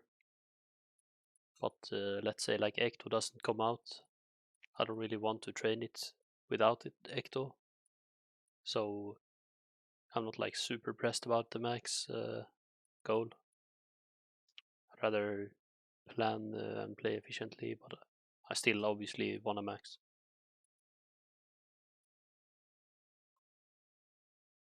So yeah, that is basically my only goal, I would say. 99 rune crafting first though, it's a big one. The HP. Uh, Wait, are you already? EHP what? Sorry, repeat. Like rank 1 EHP? No. I don't think I'll ever be rank 1. But I don't, it's whatever. Like whenever I compare too much and stuff like that, it just burns me out, so just focus on myself, I guess. Yeah, sure. Well, as it looks right now, you are on pace to be first in January. Huge. Oh yeah, because dog's bird. It's not burned. There's no way. He's just hibernating for the winter. Yeah, I He's think a he dog, will. not a bear. I think he will pop off hard in the comp. Yeah, the water birth, wall punchers. Yeah, we will get to that, I guess. What about the rest of you? What are your goals for 2026? For me, I just don't log really. in, play the game, have fun. Go for some 99s. Maybe do 99 Herblore on Chaos Druids. Beast. Yeah, that's a lot of Druids. I don't know if I end up doing that. There's a lot of other skilling stuff that I want to do. Maybe do like base 90s. I don't know. Whatever I feel like doing. Yeah, personally, as a spectator, I think nothing else would compare in like greatness of achievement. And I think you're capable, so I think you should lock in and go for 99 Herblore. That would be Yeah, it would be cool. insane. Kind of depends on when Slayer comes out as well. Having the whip at Druids would go pretty hard. True.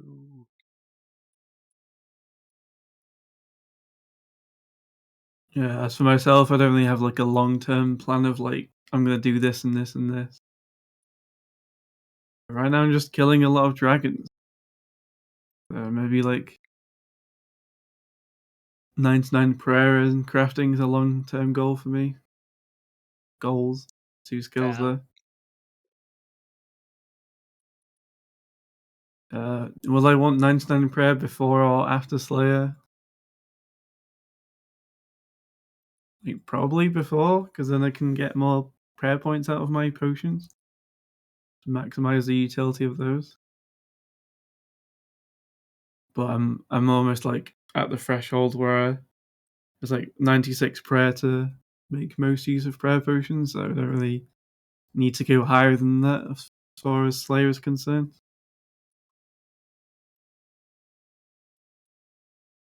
I just keep pushing the 99s. I'm not gonna max this year and like next year, 2026. I expect a 2027 max from me if I continue at my current pace.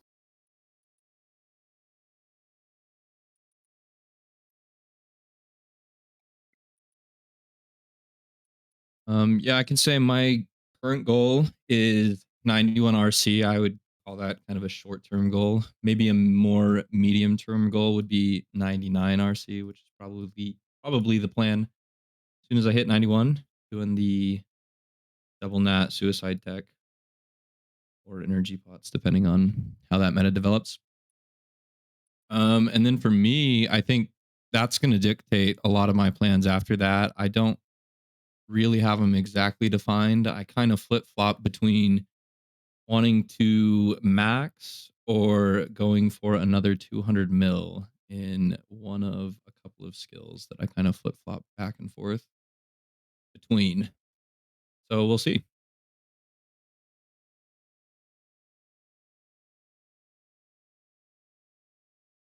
If you need a dual partner for Nats, I'm always looking in case you get tired of suiciding. Oh yeah. Whenever mental warfare is on, we will be dual nature rune crafting. Hand in hand.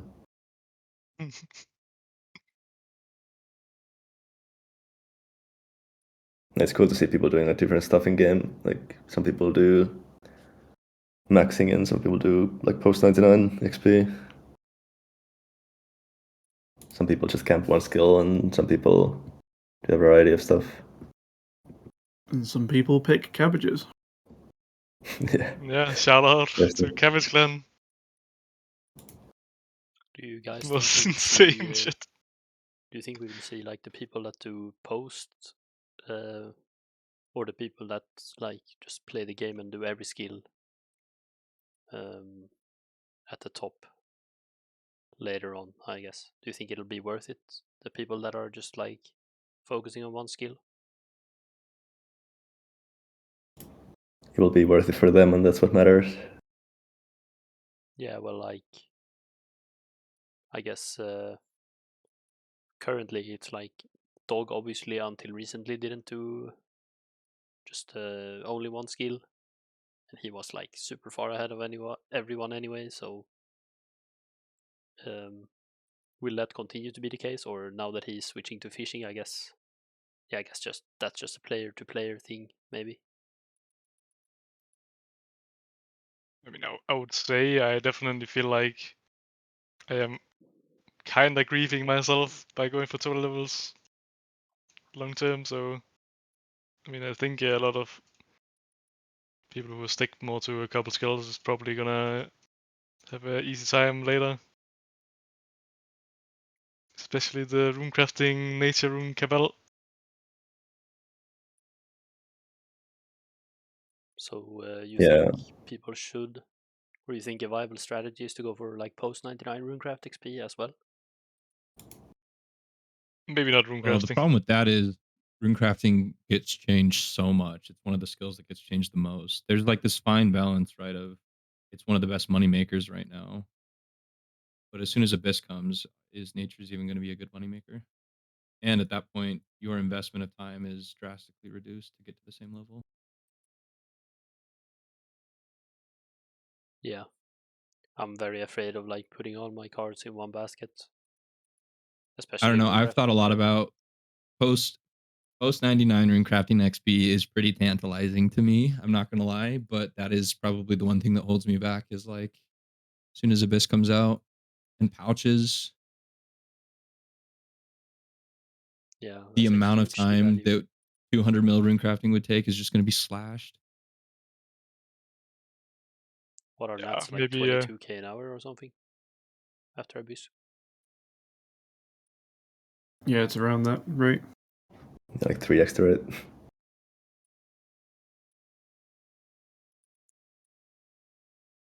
Yeah, that's insane. Yeah, obviously, like some people, like Autumn Elish's good friend Pasta, for example, like play with the mentality of future updates in mind. And like obviously long term, that's the best strategy probably. Then you're kind of missing out on experiencing the game in this version, or at least like experiencing a variety of content. So Yeah, that's an extremely fair point. Like this is such a unique experience. Depends on what's important to you. yeah, personally, I much prefer like doing a variety of things, just like experiencing the game as it was back in the day, with To its every full snapshot. extent.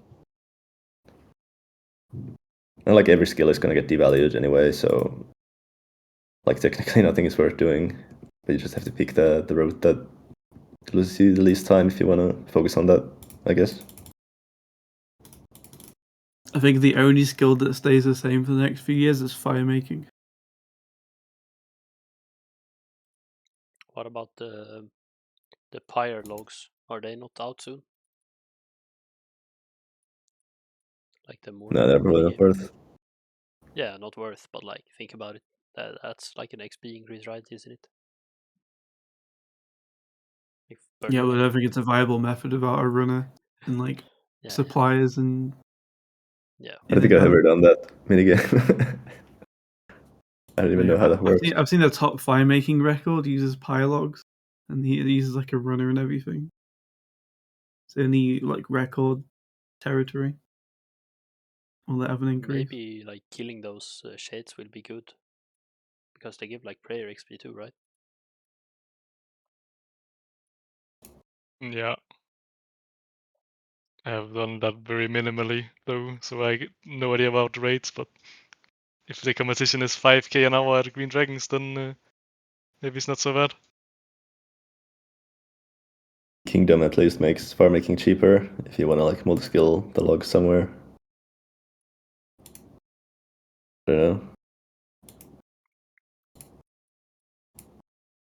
Yeah, like pretty much every single skill like gets changed at least like a bit. The biggest ones probably being like combat at the moment with Slayer and RC, obviously with Abyss.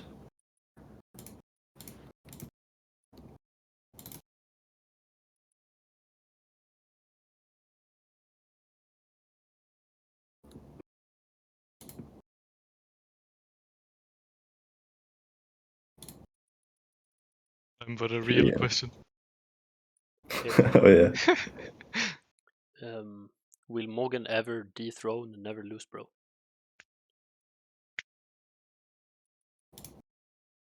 I guess I'll start. I'm gonna say yes. I think Mogn is underrated. I think he'll find a way, even if very shortly.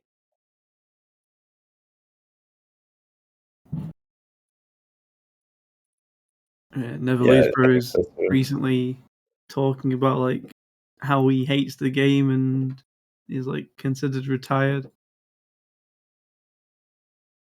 once he like gets agility and mining up. It seems because there's not really like anything decently fast that you can just grind. It's just all slow skills from then on out.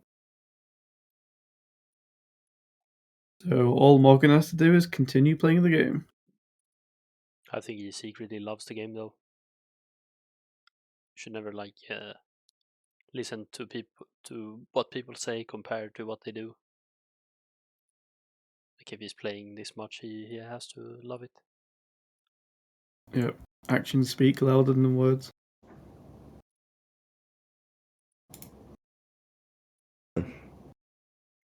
Auer, you wanna start hating?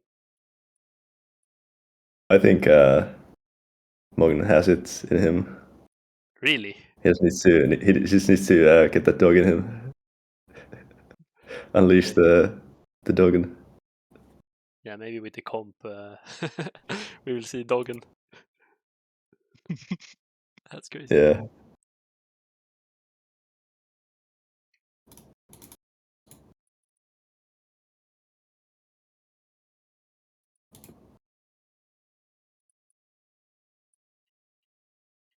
Okay, should we go next topic? Yeah. All right. Lostcitylabs comp power rankings. I guess I can start talking about what it actually is. So it's a year comp where you sign up in pairs, lasts for 1 year,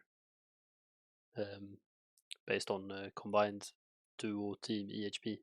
Pretty simple. You can read more about it in the description. XD. So yeah, what are your guys' power rankings / predictions for this one? If you have like a top 3, a dark horse, and of course a last place.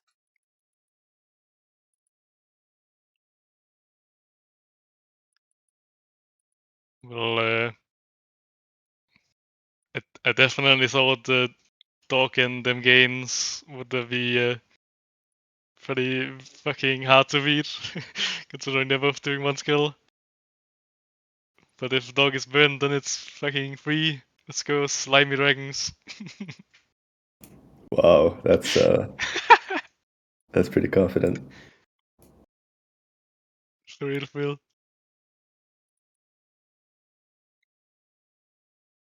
I think for my top 3, I would say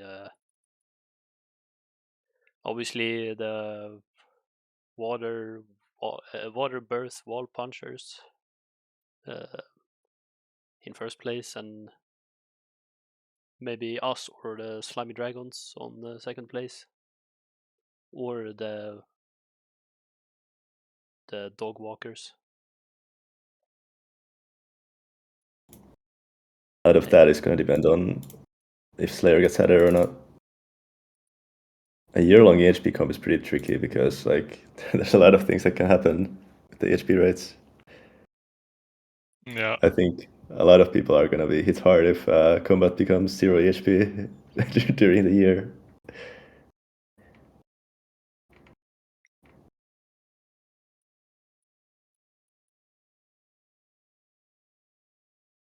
Yeah, definitely. Them games even dog. If they keep playing and they do the skills that they're doing, like they're just printing EHP, and they both play a lot, so should be a pretty easy dub for them if they keep playing.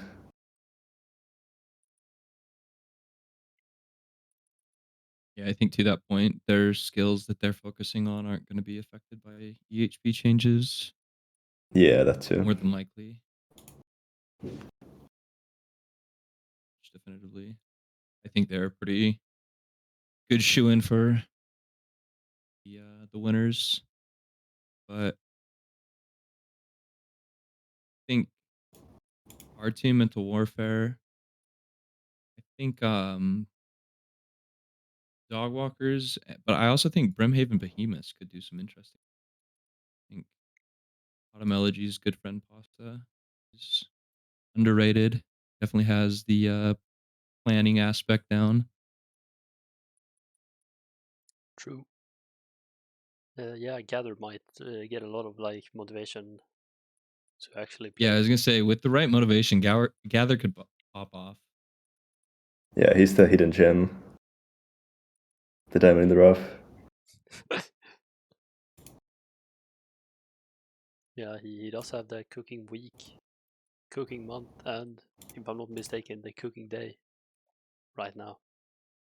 Demon. Holy. Yeah, I don't know if it's even fair to call them a dark horse, but I think they're my choice for dark horse. I don't know if a lot of people are like counting them as one of the top dogs. Yeah, I actually wasn't like thinking about them too much. I think a dark horse I would favor over them maybe is the Gaines Corp, Jiklim and Avatar, the OG squad, as I wanted them to be called. Yeah, they're gonna do great. I think the only reason I didn't pick them for dark horse is because I think they're a little less slept on than that other choice. But Yeah, true. I kind of mistook like, I guess like dark horse as a fourth place or whatever. Yeah, I think you're right about that. Yeah, they're not really a dark horse. Just a Yeah, top I just three. kind of went with someone that like appears to play at the same pace I do in terms of total EHP and like current pace.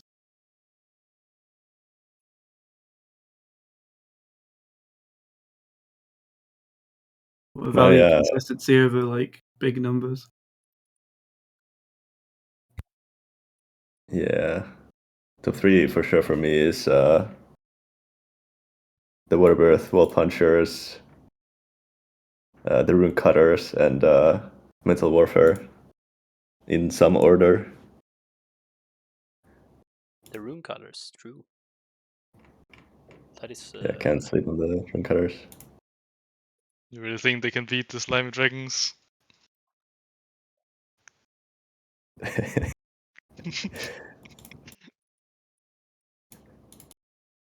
don't think so. I mean, again, it depends on Slayer. Yeah. I can see. yeah, I was just gonna say if Slayer comes out, Pezas better save that shit for New Year's next year. It's gonna drop it like the last day of 2026. I think this team could like. I think Rune Cutters could pop off really hard, but it just depends on like how much time Michael has. I think in TM plays a lot, we know that, but I think Michael's just perma working. I was looking at Rune Cutters for like top 3, and then I see TM's currently on a 6-week. I don't know what's up with that. Maybe IRL because it is holiday season. Yeah, he's just relaxing, preparing, Preparing hibernating. for the combo, of course. 6 hour into the year. For real, for real. Okay, so this is gonna this is gonna suck a little, but I think it's gonna be really fun. Who would you? Everyone has to pick one to be in last place. No, like tiptoeing around. You have to say one team. Can I pick like multiple? No. Auer, go first. The thing is that like I don't know like half of these people who have signed up. But I think Team Mapleberry at least looks like a strong candidate.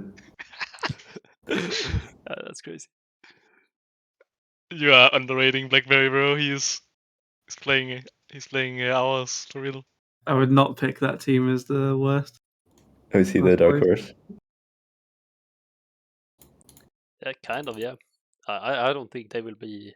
I think they will be like top 10 probably. Blackberry in Canada. Yeah. Someone else wanna go? I think my pick for last place, just because there's just like groups of people I don't know what their potential is.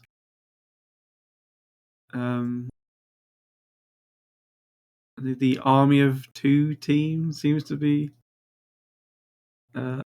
least performing right now, just looking at the current weeks, but of course people can just pop off and play a lot more whenever they feel like it, so it's kind of hard to predict who's going to perform the worst a year from now. Yeah, I don't. You're kind of just preying on people's downfalls. I don't see that being the case. Shout out to my boy Ghoul, right here. The guy's a beast. Yeah, he's a gamer. I think my pick for last place, and this is cheating a little bit, but I believe Def Pure is red brackets alt. So that is my choice for last place. That is one player. You can only play on one account at one time. Yeah, you stole my answer. I was gonna say the same thing. It's a pretty obvious one. That's But gonna maybe be like, yeah, that guy's like I don't know if he plays a lot, but he's very like active in the community, at least as far as his forum presence goes. So if like another team, if they both burn out, then well, even if they don't, It's maybe possible. Yeah. yeah. It's just a numbers game. It's 1 versus 2 competitors, basically, is Yeah. the reason why I'm going with that pick. But I agree. Yeah, he's very active in the community. He's a good guy. I can't even like knock the strategy. It's a cool like idea to sign up for a duo comp and just be like, I'm just playing by myself. Yeah, I respect it. And his score gets multiplied by 100, right? So we gotta take that into account. Holy. Could even be the winner. Right. okay, inducted. Mogn? What else can go? I mean, I assume like also like multiply our score by 100 or Meowism, like what? Ouch. Oh yeah, I didn't see that one on the bottom actually. Definitely, I don't know who Ism is, but I know Meowdical is like pretty casual. But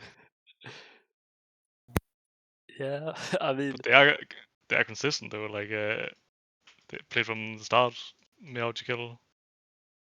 I think she said on the forums that she was gonna get her husband to play with her. Holy. So this Ism guy, or Ism, might be the husband of Meowdical. And that might Unless be a she's pretty cheating. dangerous duo. Damn lore. I mean, that would be fucking insane. That is beast.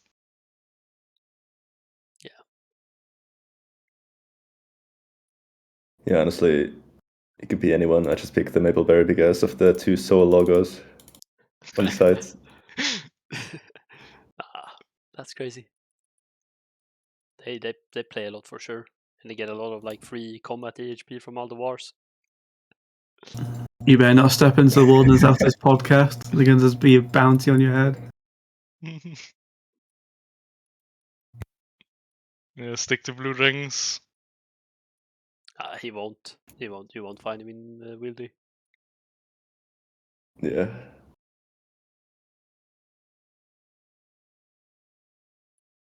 What are your guys' thoughts on the Gooner shads? Well, Easy is like he's a fucking gamer, but he's like not played that much since he had a family tragedy. Oh shit. But I wonder if the competition will make him grind again.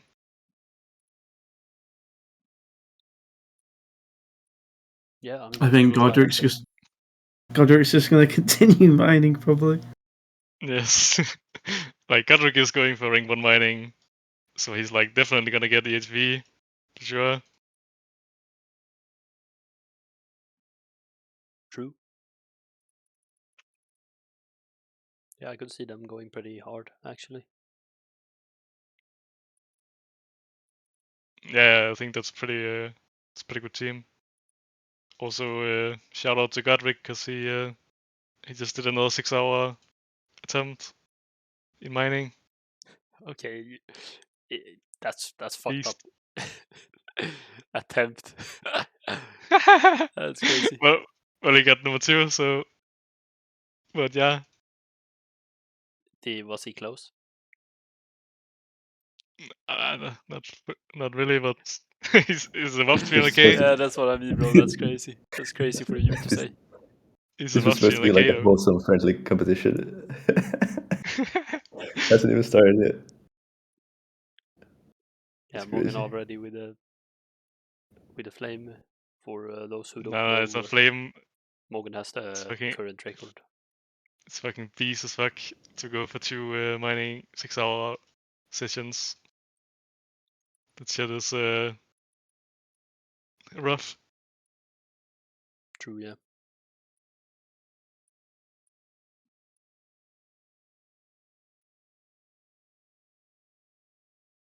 Right, should we move on to the next topic? Anyone have anything else to say about the competition? Nah, Let's just continue. maybe a question: are we gonna allow people to sign up after the competition starts? Like once it starts, it's locked in. It's locked in when it starts. So unless I Okay. get a message right now or Jiklim does, then nobody else is gonna be signing up. And is this gonna air before or after the competition starts?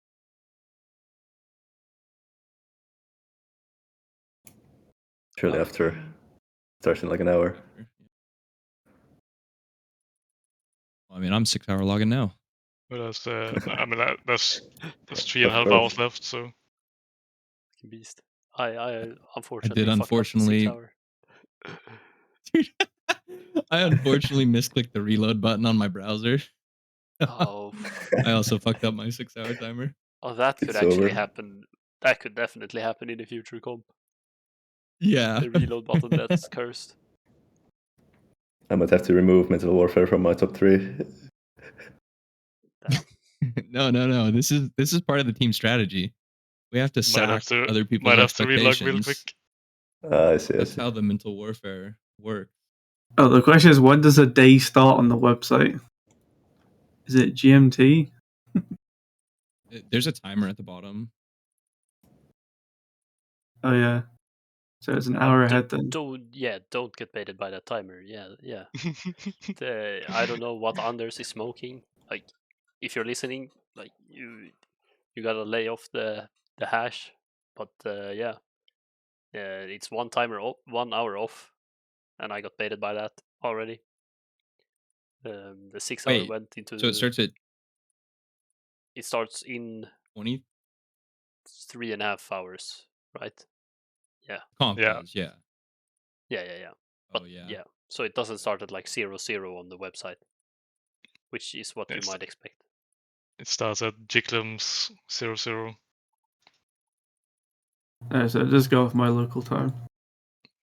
Yeah. I guess that needs changing then.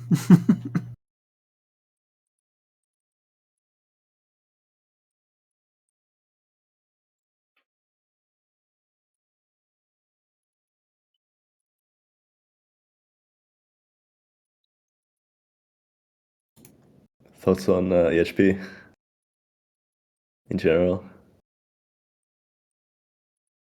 It's pretty good and bad. You can definitely get like you can get an idea of like how far people are and stuff, but it's not like always gonna be that accurate because we don't have infinite GP obviously, and we wanna like set some limitations. Like melee HPs, for example. If they were actually dragons, that would be pretty bad and misleading, because whoever just camps Axat would probably get rank 1 pretty quickly. But yeah, I don't know. I do like it now that we have started with it. At first, I was like very much against it, just because I did not think it could be done well. I think we're at like a decent spot, as long as you accept that like 1-to-1 is basically, even if you're like the most efficient guy ever, probably isn't happening.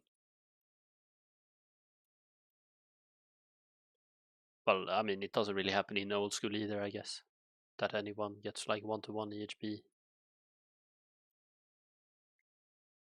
like all the time while they're playing.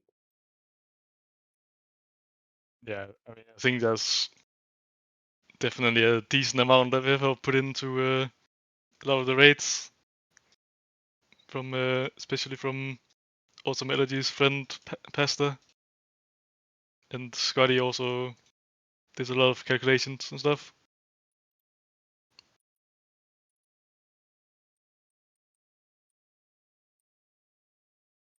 Yeah, and me for finding Yeah, I all would the agree. I methods. think Yeah, also Joke. indicted for finding the methods they used to calculate. Joke. Just kidding. Yeah, go ahead, B. I was just gonna say I think it is like kind of a flawed concept in some ways, and there's definitely like funky things that happen, and there's going to be massive changes to it as the game progresses and updates come that'll cause drama and things like that. But I would just say like that is, at least from my recollection of like the early Crystal Math Lab days EHP before Temple like became a thing, there was all sorts of that kind of stuff too. And so that was kind of what I was touching on earlier in the podcast. Like I have certain elements of like nostalgia associated with just like all of this stuff, like messing up a 6 hour log for a competition, like we were just joking about and talking about, like arguments in Discord about whether rates should change and people getting their feelings like insanely hurt because it affects them personally.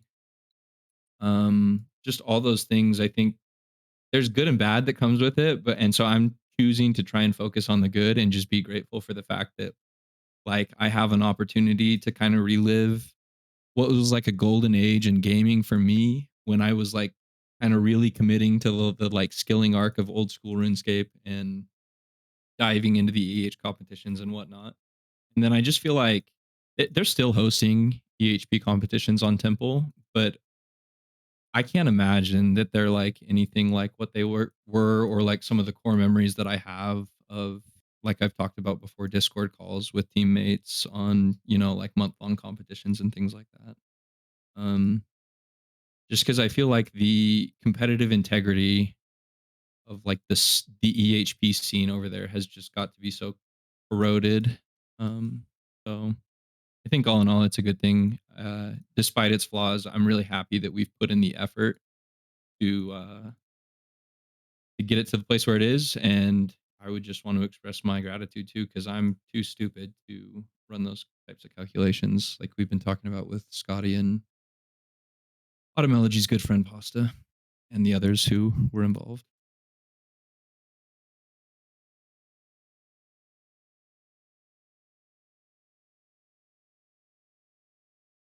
Yeah, I can't really think of much else that hasn't been said. Yeah, it's a good measurement of EHP in individual skills, but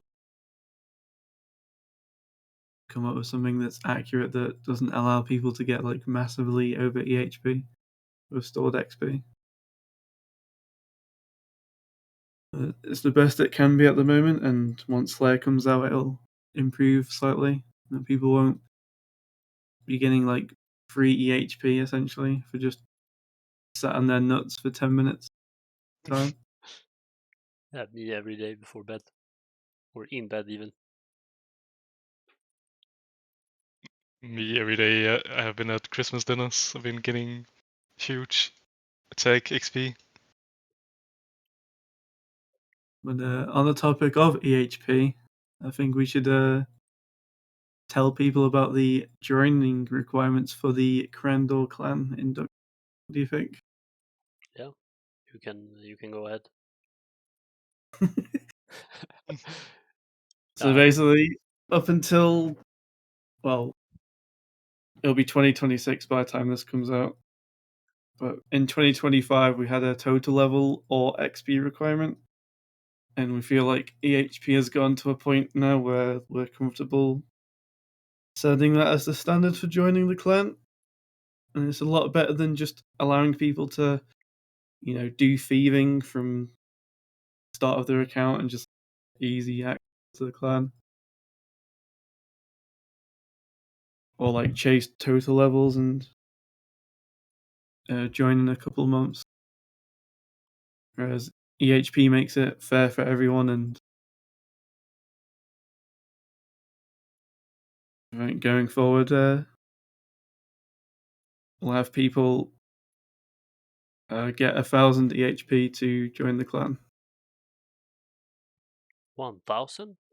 Damn, that's a lot. Yep. Yeah. It'll be high at first, but we can just leave it as that. And if you want to join, then that's your new goal for anyone that isn't in the clan. Yeah, I think that's great. It's a great joining requirement for sure, and it gets people to like notice and think about EHP. Hopefully, which once you start doing that, your mindset changes. It's like day and night difference. Shout out to Lostcitylabs, I guess, if you want to track your account EHP.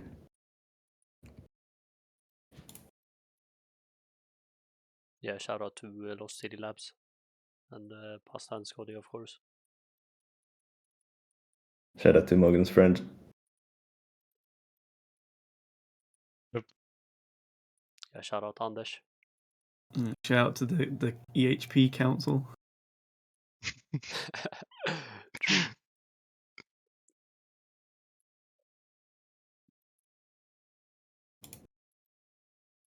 I think that ties into the next question. Any player shout out you guys can think of?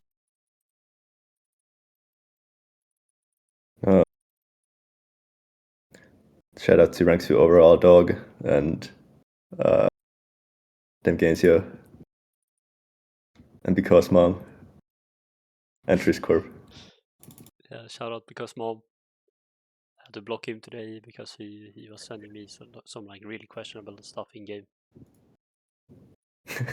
Don't know what that was all about, but yeah. Shout out to Doggy and Gaines, and yeah, shout out to Crandor. Shout out to the Cabbage Cult for not letting EHP define how they play the game. They just play for fun. True. Yeah, those guys are like for sure enjoying the game a lot. Like they're all so positive as well when I see them in game. At least the ones I know are Cabbage Cult. Have been really like positive. Yeah. I've heard if you give one of them enough cabbages, they might exchange a discontinued item of sorts. Yeah. I lent one of them green party hat and they gave it back, so shout out to them.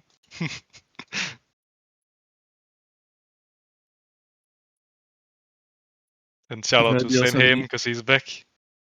Really? I heard Cabbage Cult also make good Runecraft runners. Senheim is mining essence every day. I don't know. Is he done with the RS3 group Ironman then? I fucking hope so. It was a long time ago, I think, though. Sam is indeed going ham. Yeah, shout out to Sam Ham. I'll give a shout out to Tupai and any other Bean Chord members that are still playing Lost City.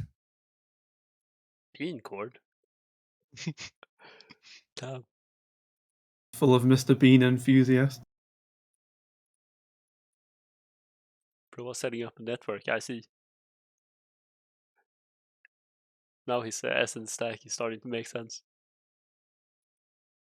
He's tactically staying very silent here. I acquired all of that essence stack by mining Runite for like a month straight. It was the most like that. The earlier question in the podcast of what is my biggest regret? My biggest regret is not using my thieving money on Rune Essence because I had to mine Runite for a month. Yeah. Essence just keeps going up, doesn't it? Except right now, I guess.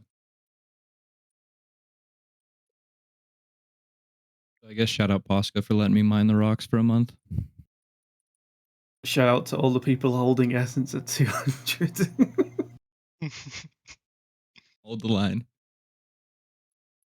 Yeah, shout out to recent like 99 spree, Crandor, Gather, T-Bow, Auer. Yeah, Crandor's Mogn, of dominating course. that list right now. It's pretty cool to see.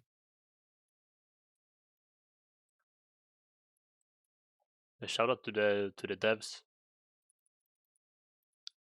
Yeah, for sure. Actually, Yeah, none of this would be possible without the devs. Yeah. and Yeah. shout out to Passas for giving us 6-hour records. Fucking Thank is legend. pretty God we cool. have Passas. Like, imagine we had some guy that just doesn't understand anything and just doesn't like work with us. That would be terrifying. Yeah. That's such a small, like underrated thing that would be so easy for a dev to not understand. Like that actually makes a difference for the community. And that's massive. Shout out to the dev that fixed the bull roarer. Shout out to No. Jiklim and E-Trade for getting that removed. Yeah, I was gonna say. I didn't do nothing. I'm just helping make the game be more authentic by highlighting its flaws. By bug True. abusing, you mean? You take No. advantage of the bugs until somebody else calls you I out. was merely outside its render distance, sir. I did not break any laws. True.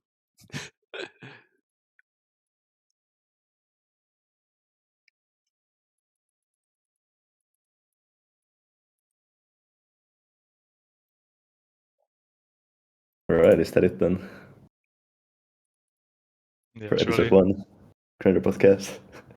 Yep. Hopefully there will be more. There will be more, I mean, for sure. For real, for real. Yep.